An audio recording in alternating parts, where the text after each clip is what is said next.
Hey friends, welcome back to my channel. Today I'm going to be doing another watercolor tutorial, and I'm very excited about this one because I'm going to be showing you one of my favorite watercolor techniques. Again, similar to the first one I did where we were just practicing different brush strokes. You can do this if you've never picked up a paintbrush in your entire life. You can do this.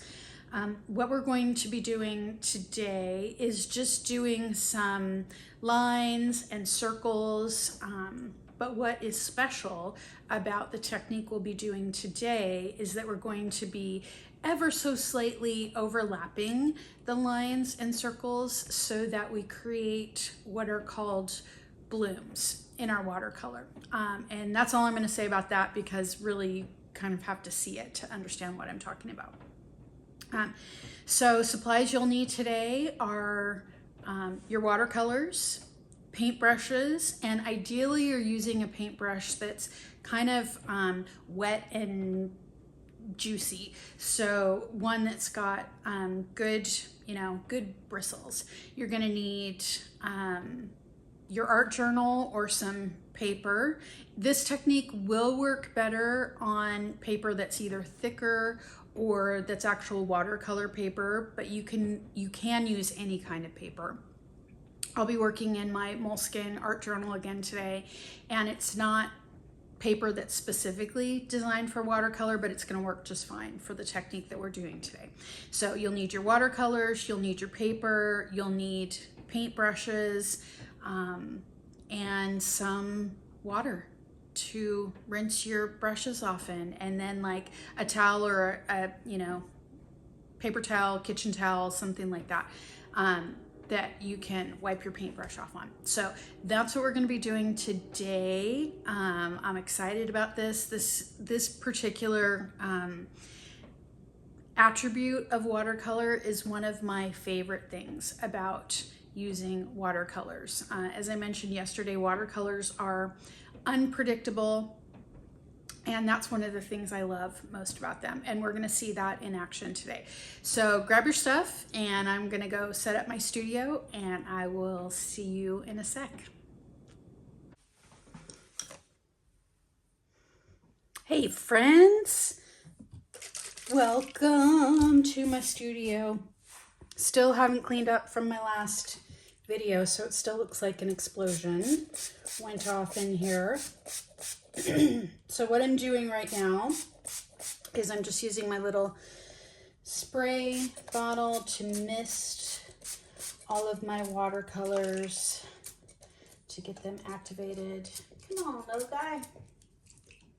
I'm running low on water, but that's okay. There we go.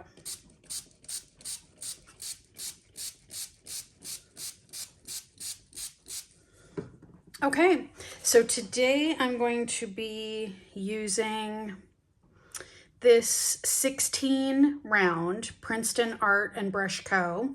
watercolor brush, and I like it because its bristles can hold a lot of water and paint, which is great for the technique that we're going to be doing today.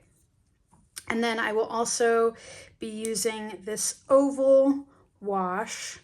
And full transparency, I do not take very good care of my brushes. So this little metal part right here is a little loose, but it'll still work fine. So this is an oval wash, a 3/4 inch or 1.9 centimeter, and it is a Princeton Select Artiste brush. Both of these are designed for watercolor, but you can use whatever kind of brushes you want. If you remember yesterday, I used this brush that came out of a Target brush kit. I think this one also came out of the same Target brush kit. Something like that would work great. So, use what you got. Okay, so what we're going to be doing today is making our watercolor bloom. And I think the best way to show you how or to educate you on how what a bloom is to actually just go ahead and do it. So let me get my stuff.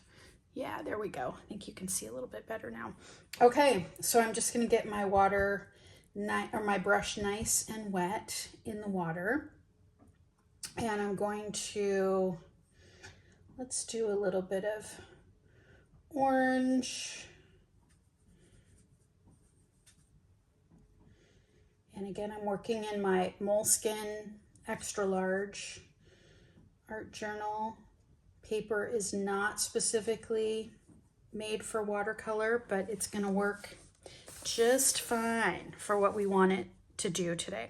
So I'm gonna start off with just making a circle.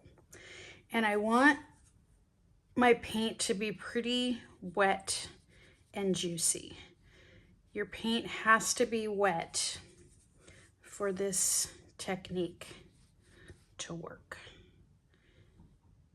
So let's start with that.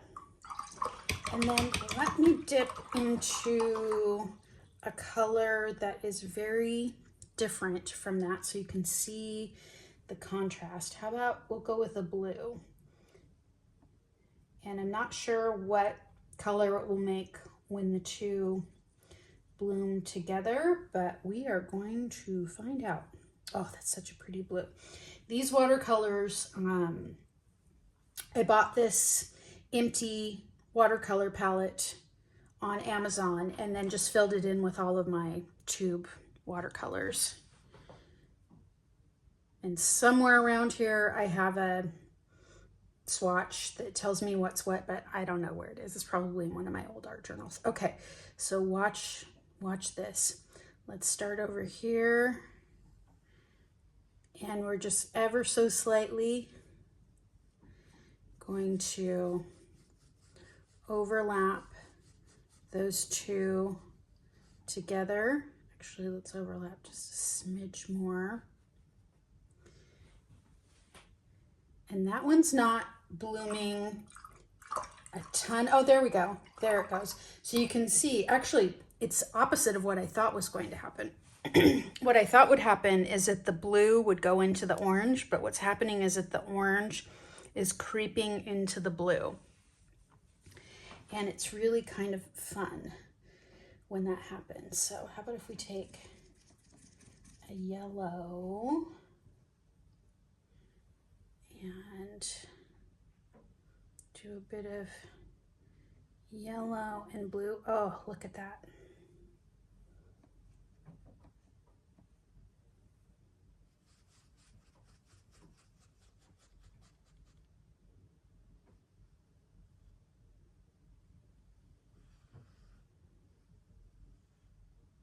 So you can see how the blue is creeping into the yellow. And also the yellow is creeping into the blue. Kind of fun.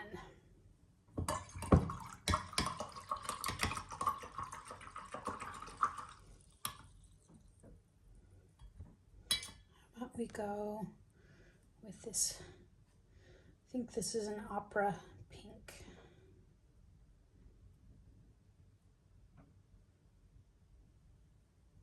I got a lot of water in there.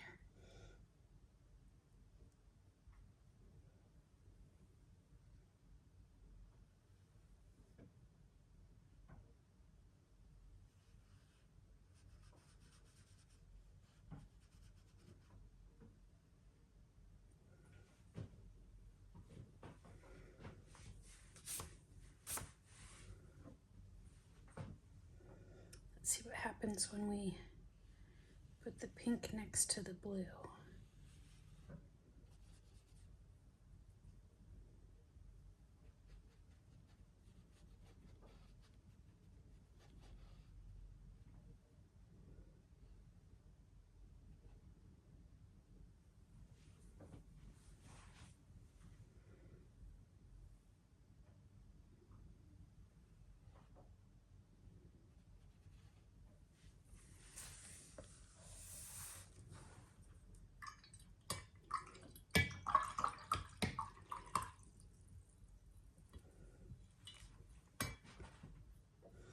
about some, this might be magenta. Oh, it's like a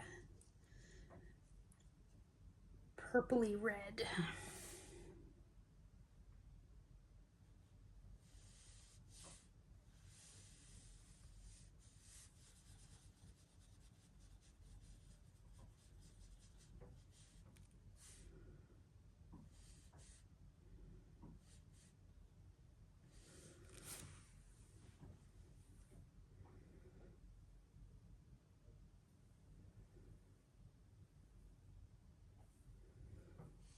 And you'll see this one up here, this orange one that is more on the dry side. Probably won't see as much blooming going on.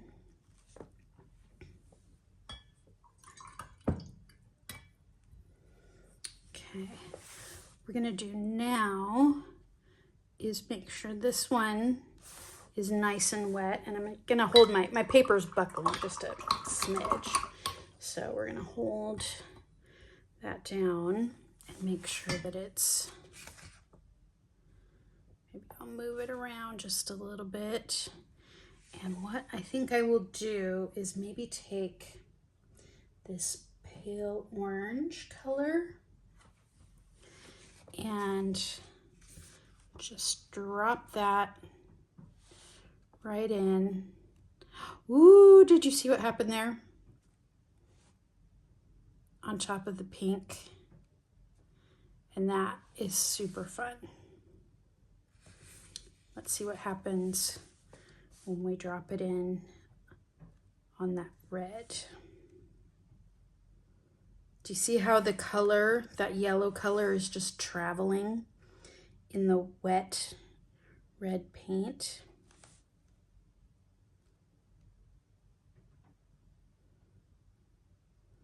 Super fun. Let's see what it does in this color, this paler pink color. Oh, I love that. When the watercolor, you can see here where it's more dry, that's not really happening so much. Oop, but there, it found a wet spot and made its way in there. What about if we drop some into the blue?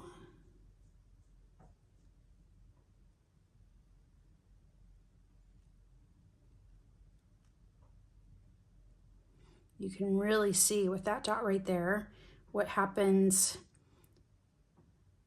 when you drop it on top of paint that is wetter versus paint that is more dry.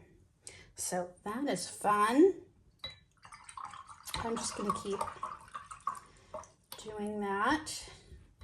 Let's go for some green this time.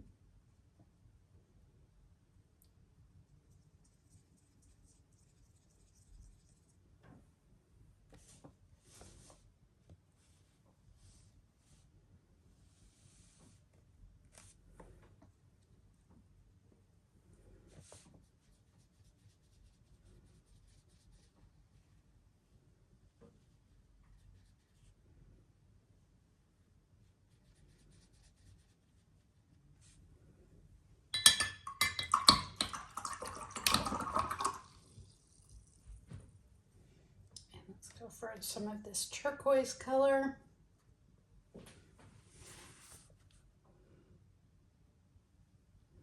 Ooh, that was fun.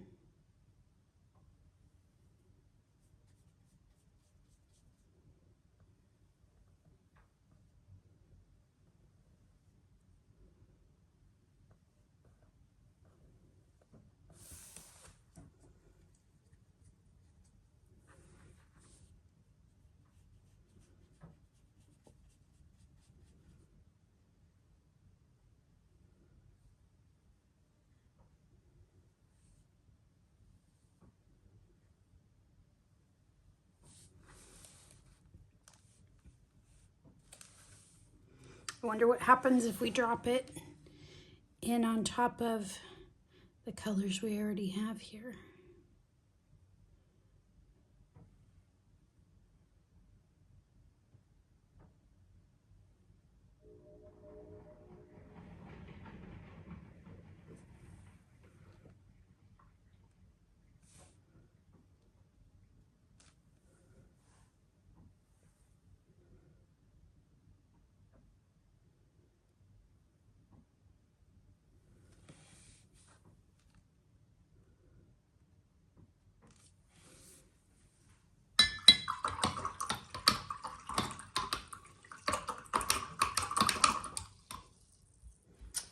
see what happens if we take some, let's see here, what color should we use? How about if we take some of this darker orange and come around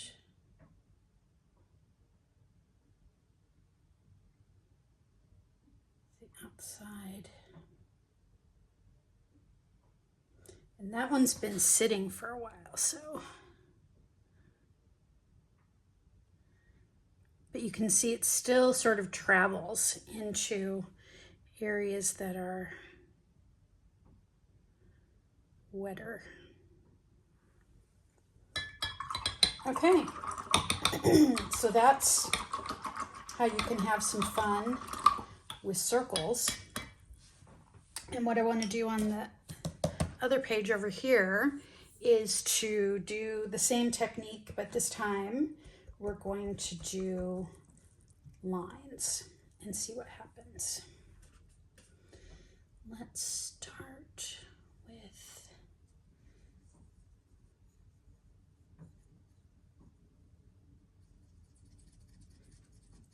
really load up my paintbrush.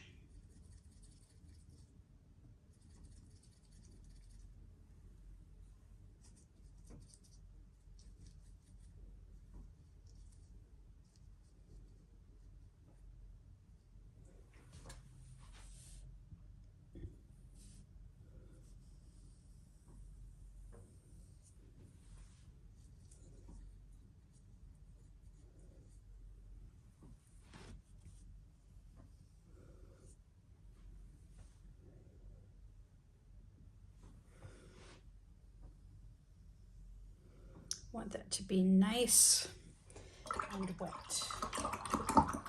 Let's see, what color should I put down next to that? How about some of this? I think this is Daniel Smith Serpentine Green.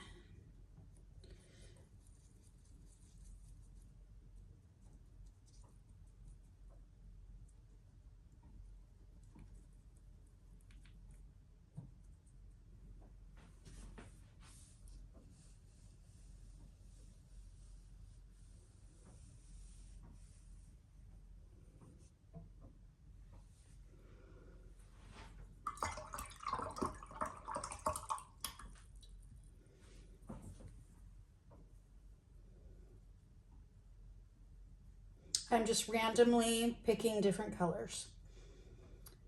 I'm not sure. Some of these might mix to make more of a neutral color, and some of them might mix to make more of like a secondary color.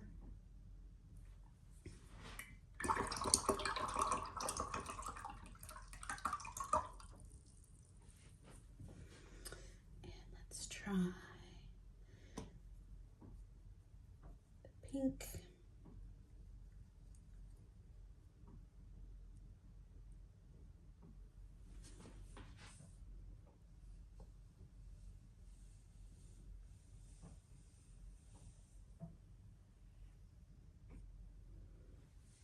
Ooh, I really like that part right there where the pink and the yellow are blending together.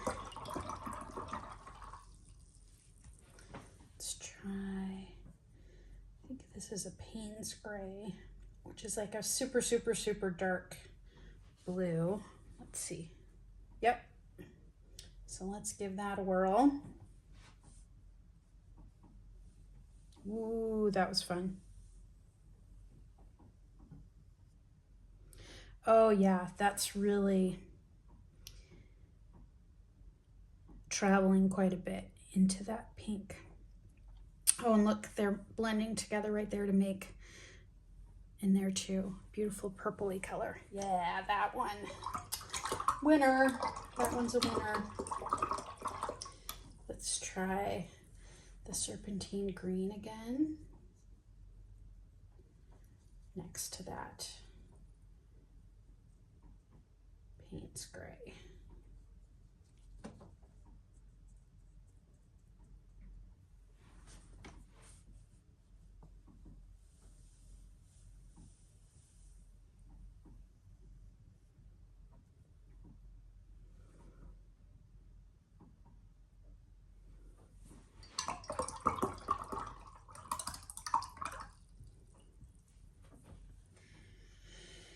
I'm gonna try this orangey color.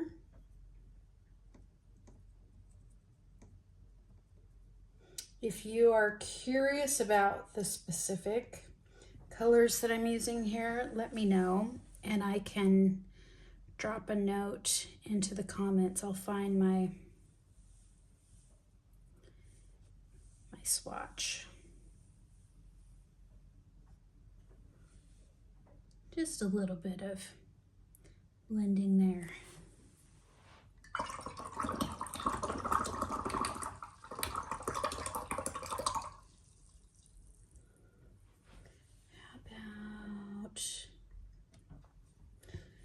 I think this is Lunar Black, Daniel Smith Lunar Black.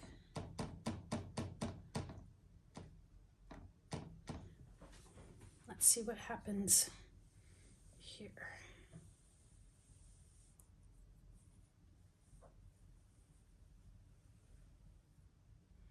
Oh yeah, that's cool too.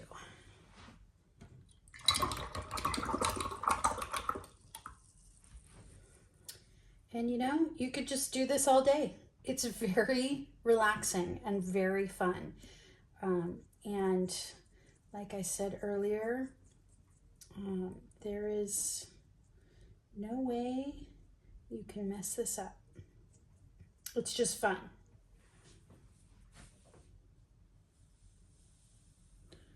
Oh, that was a good one. Ooh, look at that.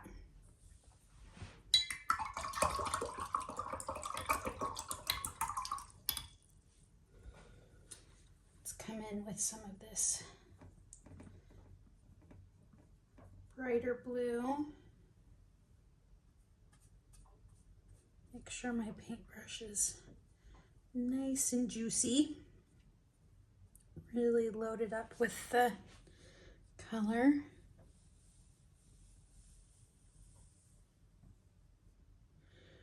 Oh, that's like tie-dye almost. That's really, really pretty.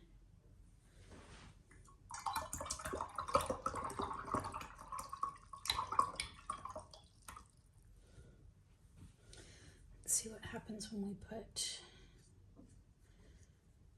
one of these teal colors next to it. I think this might be the color I started off with.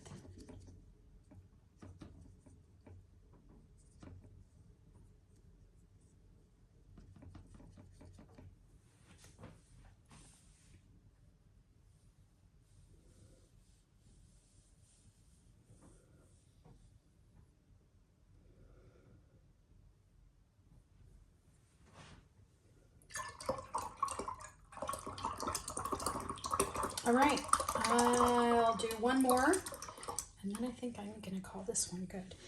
How about this bright green color?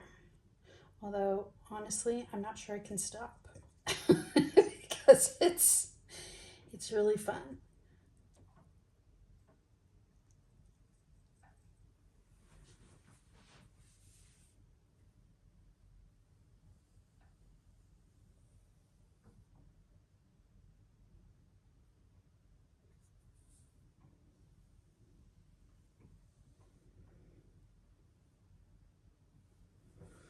Okay, I think that's good.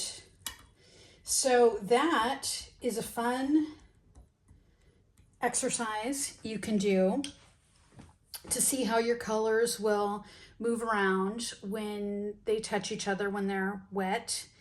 And it's really, really fun. And another cool thing about watercolor, here, let me take this brush and actually go through and like wet this part where that color was just kind of hanging out, and you can see now I'm able to move it around again.